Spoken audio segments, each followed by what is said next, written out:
Hello friends, இன்றைக்கி என்னுடைய வெள்ளி கலெக்ஷன்ஸ் பார்க்கலாம் வாங்க. இந்த வெள்ளி குத்து விளக்கு, இதாவது பிளேட், இதெல்லாம் என் பொண்ணுக்காக நான் வாங்கி வச்சுருக்கேன் கல்யாணத்துக்கு கொடுக்குறதுக்கு. இந்த குத்து விளக்கு பார்த்திங்கன்னா ஒன்று அரை அரை கிலோ இருக்கும்.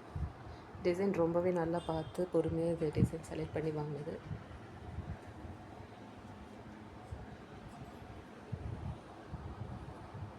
பன்னீர் சோம்பில் இதே போல் அம்மா முகம் பதிச்ச மாதிரி பன்னீர் சோம்பு வாங்கியிருக்கேன். இதெல்லாம் அவள் பெரியவளாக இருக்கும்போது யூஸ் பண்ணியாச்சு.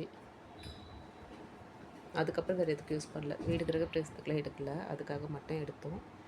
அதுக்கப்புறம் வந்திங்கன்னா பிள்ளையார் வாங்கியிருக்கேன், அம்மன் விளக்கு, காமாட்சி அம்மன் விளக்கு. அப்புறம் பார்த்திங்கன்னா இது ஆரத்தி எடுக்கிறது. இது எவ்வளோ கிராம் பார்த்தீங்கன்னா 36 38. அப்புறம் பஞ்சபாத்திரம் பார்த்திங்கன்னா 65 கிராம். ஸ்பூன் வந்து தனியாக வெயிட் வரும், அது எவ்வளோன்னு தெரியல. சந்தன கிண்ணம் 2 சந்தன கிண்ணம் இருக்குது. அப்புறம் இந்த கிண்ணம்லாம் வந்து இதெல்லாம் பழசு தான்.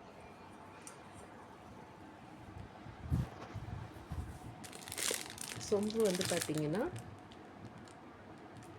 1/4 கிலோ வரும். இது எங்கே இருக்குது வெயிட்டு?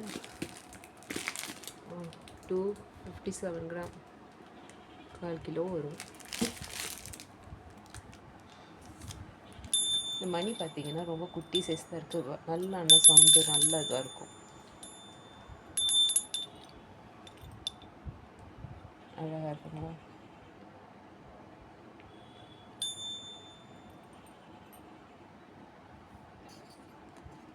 அப்புறம் குங்குமச்சிமிழ்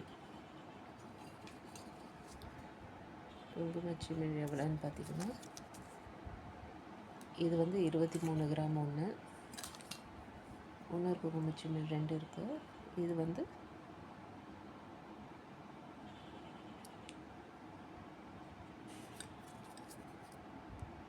30 கிராம்.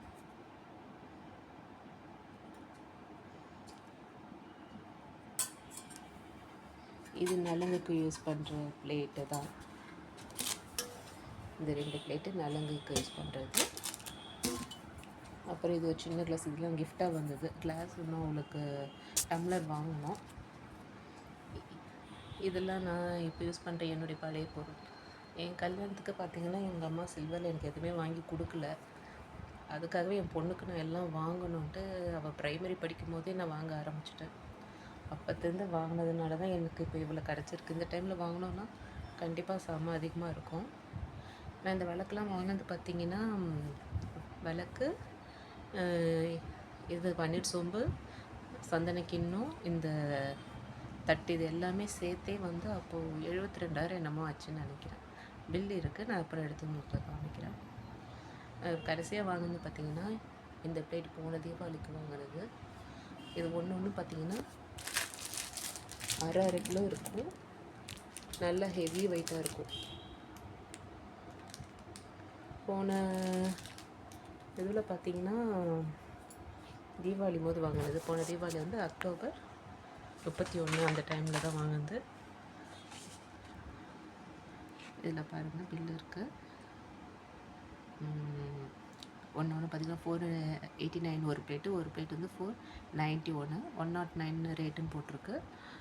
53,000, 53 அது இப்படி போட்டு கொலுசு ஒன்று வாங்கியிருந்தேன். மொத்தமாக சேர்த்து எவ்வளோ ஆயிருக்குன்னு பார்த்தீங்கன்னா 1,17,000 ஆயிருக்கு. இது போன வருஷம் அக்டோபர் 31 வாங்கினது. ரேட்டு பாருங்கள், அப்போ 109 ரூபா. அதுக்கப்புறம் இது வெவ்வேறு டைமில் நான் இது வாங்கினேன் கோல்டு காயின்ஸ். இது வந்து இதுக்கப்புறம் இந்த வாட்டி நான் பெருசாக ஜுவல் ஷாப்பிங் போகல. இந்த வருஷத்தில் ஒரே ஒரு கம்மல் தான் அது சீட்டு போட்டு வாங்கினேன். அது ஒரு வாட்டி வீடியோவில் போட்டிருக்கேன், நான் திருப்பி அதை எக்ஸ்பிளைன் பண்ணுறேன் சீட்டை பற்றி. இது பார்த்திங்கன்னா இது இது புரட்டாசி போது வெள்ளி வாங்கினா நல்லது சொல்லிவிட்டு போய் வாங்கணுன்ட்டு வாங்கினேன். இது வந்து சாதாரண பக்கத்தில் இருக்க கடையில் தான் வாங்கினேன். அவங்க இது வாங்கும்போது என்ன சொன்னாங்கன்னா, இது பியூரிட்டி வந்து 75% என்னவோ தான் சொன்னாங்க. ஸோ இதுக்கெலாம் வந்து திருப்பி எடுக்கும்போது ரீசேல் வேல்யூ கம்மியாக தான் இருக்கும் அப்படின்னு சொல்லி சொன்னாங்க. அதனால் எனக்கு அப்போ தான் தெரியும், வெள்ளி நான் எல்லா இடத்துலையும் ஒரே மாதிரி நினச்சி வாங்கிட்டு இருந்தேன். பியூரிட்டி செக் பண்ணிட்டு தான் வாங்கணும் அப்படின்றது எனக்கு அப்போ தான் தெரிஞ்சது. இது இப்படி இந்த கவர் பண்ணியிருக்காங்க பார்த்து இப்படியே இருக்கிறதுனால இது நல்லா வெள்ளையாக இருக்குது. இது கூட வாங்கின மற்ற பொருள்லாம் கொஞ்சம் கருத்துடிச்சு யூஸ் பண்ணுறதுனால இது வந்து பியூரிட்டி ரொம்ப கிடையாது. ஸோ இது என்றைக்கு நான் திருப்பி கொடுக்க மாட்டேன்றதுனால ரிட்டன் தான் வாங்கிட்டேன். மற்றபடி திருப்பி கொடுக்குற மாற்றி வாங்கணும் என்ன ஐடியா இருந்ததுன்னா வெள்ளி நல்ல கடையில் நல்ல இதுவாக பார்த்து வாங்குறது தான் பெட்ரு. பியூரிட்டி எந்த அளவுக்கு இருக்குது, எந்த அளவுக்கு ரீசேல் வேல்யூ கிடைக்கும்னு பார்த்துட்டு தான் நம்ம வெளியே வாங்கணும். தெரியாமல் வாங்கக்கூடாது. எனக்கு அது இப்போ தான் போன வருஷம் தான் தெரிஞ்சது. இதுக்கெலாம் வந்து பார்த்திங்கன்னா தட்டுலாம் வந்து 85 என்னவோ தான் பியூரிட்டி. அதுவும் வந்து ரொம்பலாம் கொடுக்கல. ஆனால் வெள்ளி பார்த்திங்கன்னா அந்நிய மார்க்கெட் ரேட் போட்டு தான் நமக்கு வாங்குகிறாங்க. அதனால் பியூரிட்டி என்னன்னு செக் பண்ணி தான் வாங்கணும். இது வந்து நான் பாப்பாவுக்கு வந்து இது ஸ்டோர் பண்ணி வச்சுட்டு இப்போ ரெகுலர் யூஸ் பண்ணுறதெல்லாம் பூஜை ரூமில் கொஞ்சம் இருக்குது. அது வந்து சங்கு சக்கரம் பெருமாள் தான் அது இருக்குது, அதெல்லாம் தான் வச்சுருக்கேன். அப்புறம் அம்மன் விளக்கு, பாபாவுடைய சிலை ஒன்று இருக்குது வெளியில்.